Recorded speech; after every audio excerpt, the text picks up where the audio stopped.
Hi everyone! Today's flip-along is Merry Christmas, Mr. Mouse, written by Carolyn Buhner and illustrated by Mark Buhner.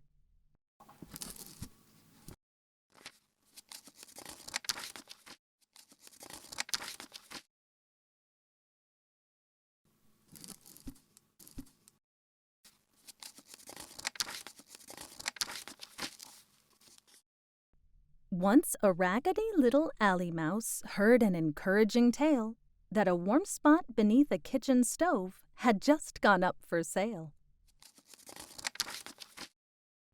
So Mr. Mouse moved off of the street and settled in under the floor, with his dear wife and 17 children in nook number 24.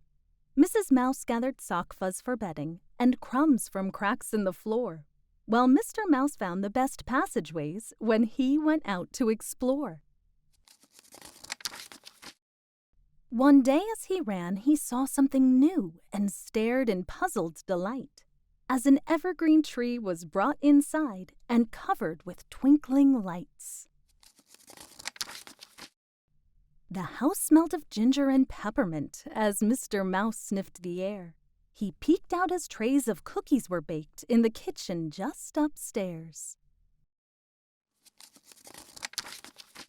Mr. Mouse and his wife watched the gathering of family and friends that night, with dancing and singing and games and gifts, everything merry and bright.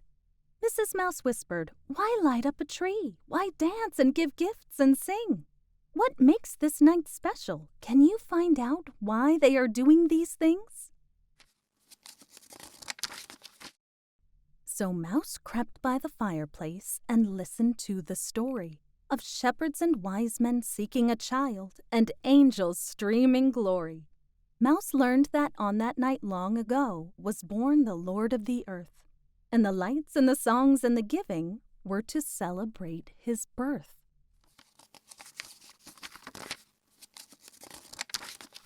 Then he heard about how Santa's checking his list of the naughty or nice, and he wondered if Santa Claus ever had thought to bring gifts to a family of mice.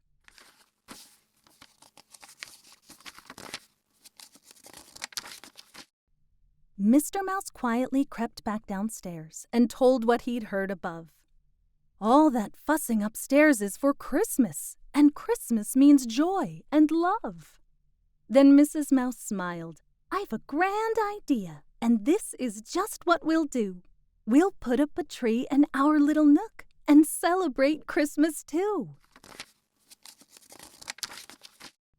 Not a creature was stirring late that night except for Mouse and his wife, who were putting the finishing touches on a Christmas made for mice. Just to be safe, Mr. Mouse tied a bell to the neck of the sleeping cat, then scurried from room to borrow a little of this and that. He dragged everything back to their mouse hole while humming a Christmas tune, and busily worked to set it all up until he'd transformed the room. A small sprig of pine and a bit of string made a perfect Christmas tree, and the glow-in-the-dark star at the top shone brightly for all to see. Mrs. Mouse had been sewing pajamas, the first pair for everyone. Mr. Mouse brought down scraps of bright paper to wrap them when she was done. They covered a matchbox with tinfoil to make a table for treats, and gathered up piles of gingerbread crumbs and candy cane bits to eat. Mr. Mouse whistled, "It's time to begin." The children poured through the door.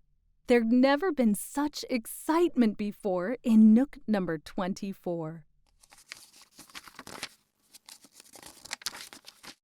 They danced to the tune of a music box and then played musical chairs, hide and go seek, and a round of charades, just like the party upstairs.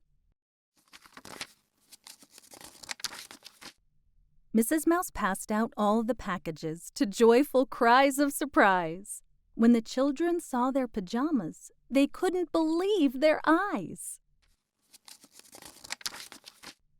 They ate all the crumbs and sang Christmas songs, and then, by the firelight, Mr. Mouse told the children the story About the first Christmas night, each mouse had a miniature stocking to hang on a little hook, just in case Santa Claus knew about mice and found his way to their nook. Mrs. Mouse and the children went to bed after the cleanup was done. Mr. Mouse fell asleep in his chair and didn't hear Santa come. He woke of a sudden on Christmas Day to his children's shouts of glee. Each stocking was stuffed with a chocolate chip and a little bit of cheese.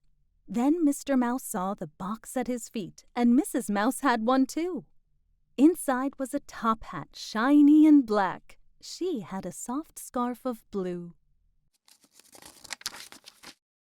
Mrs. Mouse gave a kiss to Mr. Mouse. "A Merry Christmas, my dear. I have an idea and hope you'll agree. Let's celebrate every year."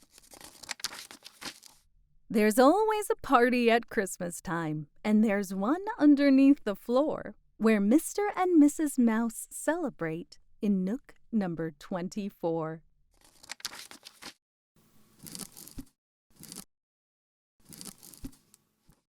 Thanks for reading along with us. Come back next time for another story.